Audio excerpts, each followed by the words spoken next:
Word. सुबह की video में हम बताए थे कि हिंदी वर्ण माला में 52 वर्ड होते हैं, कुल 52 वर्ड होते हैं। वर्ण किसे कहते हैं हम बताए थे कि भाषा की सबसे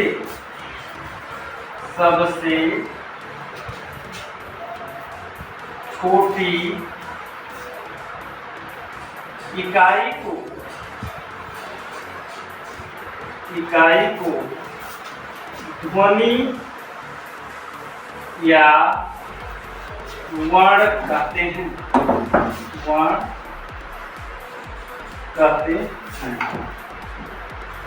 या इसी को इस तरह से भी कह सकते हैं। भाषा की लघुतम इकाई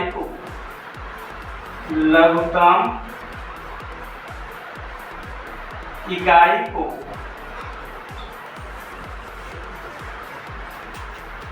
ध्वनि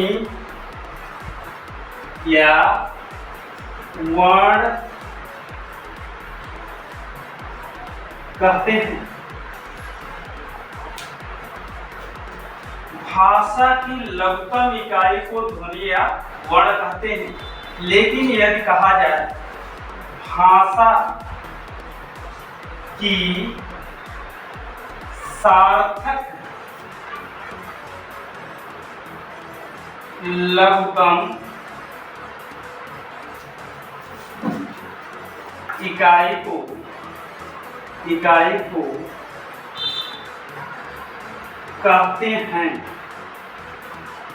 कहते हैं, तो आपका आंसर बदल जाएगा। यहाँ था कि भाषा की लघुतम इकाई को ध्वनि या वर्ण कहते हैं, और यहाँ पर हो गया सार्थक लघुतम इकाई। इसका मतलब जिसका कुछ निश्चित अर्थ होता हो, तो इसका आंसर हो जाएगा शब्द। हम इसकी चर्चा इसलिए कर रही है कि कभी कभी ऐसे क्वेश्चन पूछ लिए जाते हैं तो गलत होने की संभावना होती है। लघुतम इकाई को ध्वनि या वर्ण कहते हैं, सार्थक लघुतम इकाई को शब्द कहते हैं। बाकी शब्द की टॉपिक में हम चर्चा करेंगे। और एक बात यहीं पर और समझ लेना है कि भाषा की पूर्ण सार्थक लघुतम इकाई को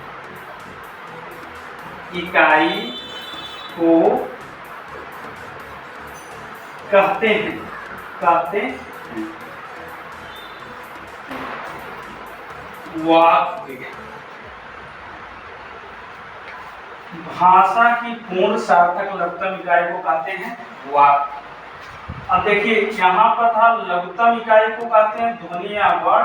सार्थक लघुतम से पूर्व एक शब्द जुड़ गया सार्थक लघुतम इकाई को कहते हैं शब्द।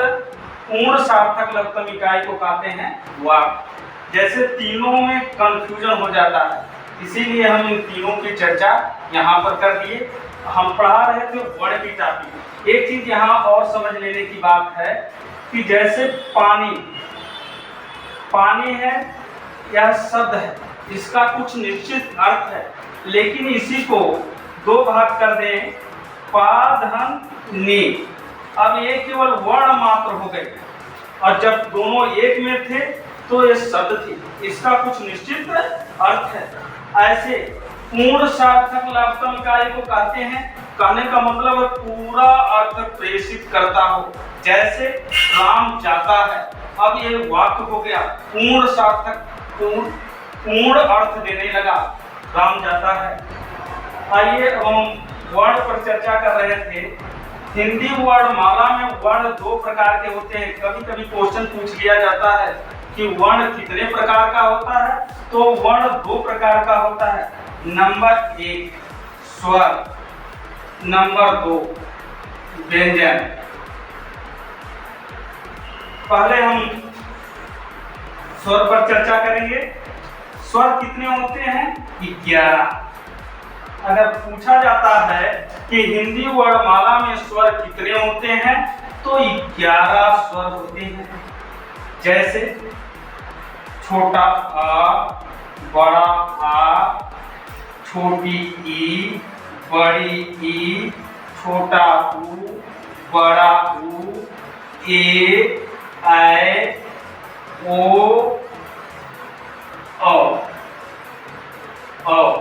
और री, यही 11 स्वर होते हैं। भोलानाथ तिवारी, भोलानाथ तिवारी ऐसे विद्वान हैं जो री को स्वर नहीं मानते हैं। इनके अनुसार यह पूछा जाता है कि भोलानाथ तिवारी के अनुसार स्वर कितने होते हैं, तो 10 होते हैं। वैसे सामान्य रूप से स्वर 11 होते हैं। स्वर को 3 भागों में बांटा जाता है। नंबर 1 हर्ष स्वर, परस्वर स्वर, इसी को कहते हैं मूल स्वर, मूल स्वर, या इसी को कहा जाता है एक मात्रिक स्वर, एक मात्रिक स्वर। इनकी संख्या 4 होती है। छोटा आ, छोटी ई, छोटा ऊ, री। इसे हर्ष स्वर कहते हैं, मूल स्वर कहते हैं, एक मात्रिक स्वर कहते हैं। हर्ष स्वर क्यों कहते हैं? इनके उच्चारण में कम समय लगता है, एक मात्रा काल का बोध होता है, इसलिए इसे एक मात्रिक स्वर भी कहते हैं। इसमें कोई स्वर नहीं मिला होता है, इसलिए इसे मूल स्वर भी कहते हैं।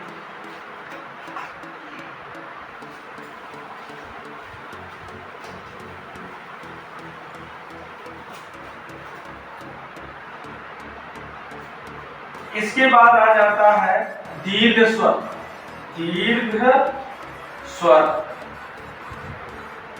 इसे द्विमात्रिक स्वर भी कहते हैं, द्विमात्रिक स्वर भी कहते हैं। इनकी संख्या 7 होती है। बड़ा आ, बड़ी ई, बड़ा ऊ, ए, ऐ, ओ,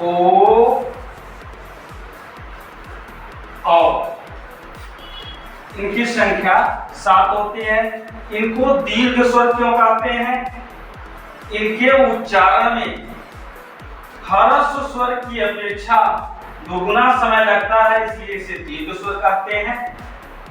इसे और द्विमात्रिक स्वर इसलिए कहते हैं, इनके उच्चारण में 2 मात्रा काल का बोध होता है। इसके बाद आता है प्लुत स्वर।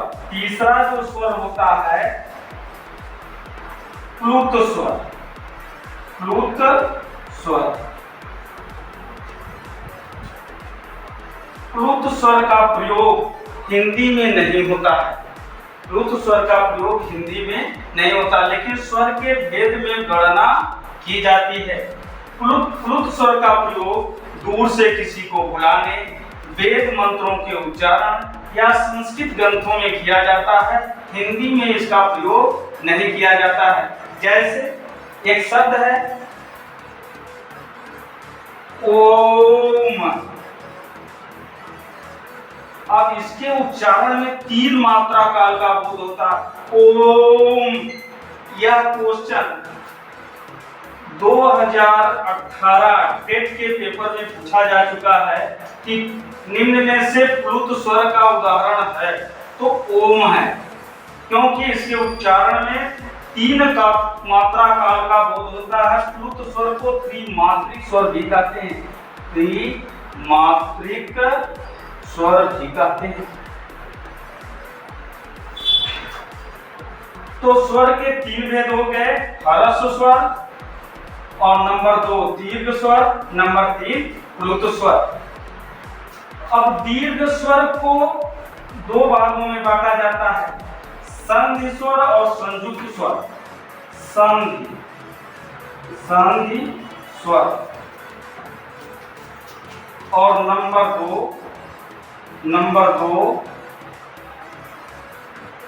संयुक्त स्वर, संयुक्त स्वर।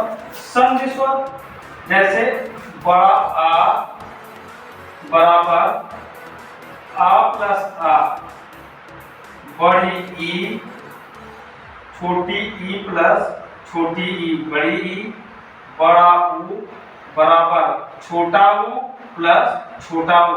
अब आ और मिलकर बड़ा हो गया, ई मिलकर बड़ी ऊ, बड़ी ई हो गया, ऊ मिलकर बड़ा हो गया। दो समान स्वर मिलकर बने होते हैं, इसलिए इसे क्या कहते हैं? संधि स्वर कहते हैं। संयुक्त स्वर ए, ऐ, ओ, औ, ए बराबर होता है आ प्लस ई, ऐ बराबर होता है आ प्लस ए, ओ आ प्लस ऊ बराबर आ प्लस ऊ बराबर ओ, आ प्लस ओ बराबर औ। दो असमान स्वर मिलकर बने होते हैं, इसलिए इसे संयुक्त स्वर कहते हैं,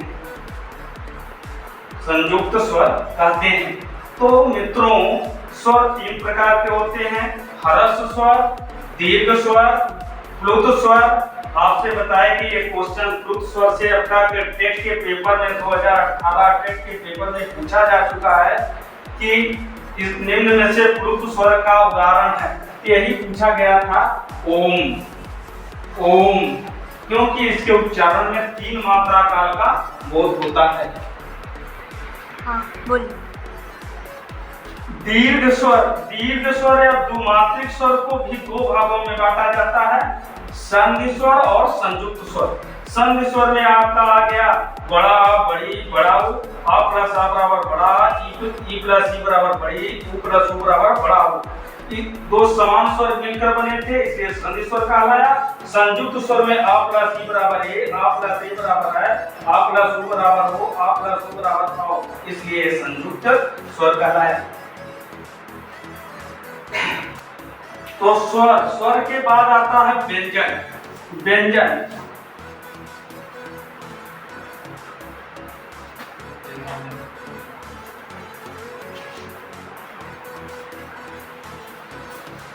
व्यंजन हिंदी वर्णमाला में,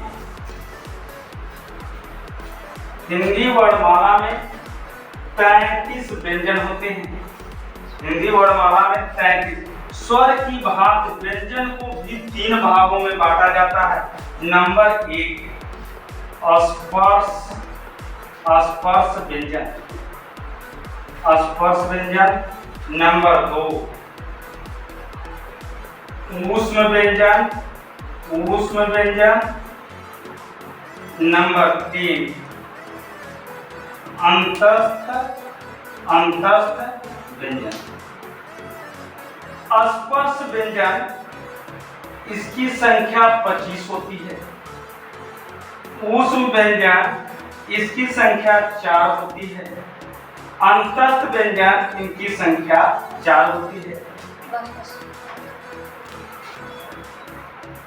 आज हम इस टॉपिक को यहीं तक समझेंगे और इसके बाद कल हम स्पर्श व्यंजन, ऊष्म व्यंजन, अंतस्थ व्यंजन अगली वीडियो में हम ये बताएंगे मित्रों। इसी के बाद धन्यवाद।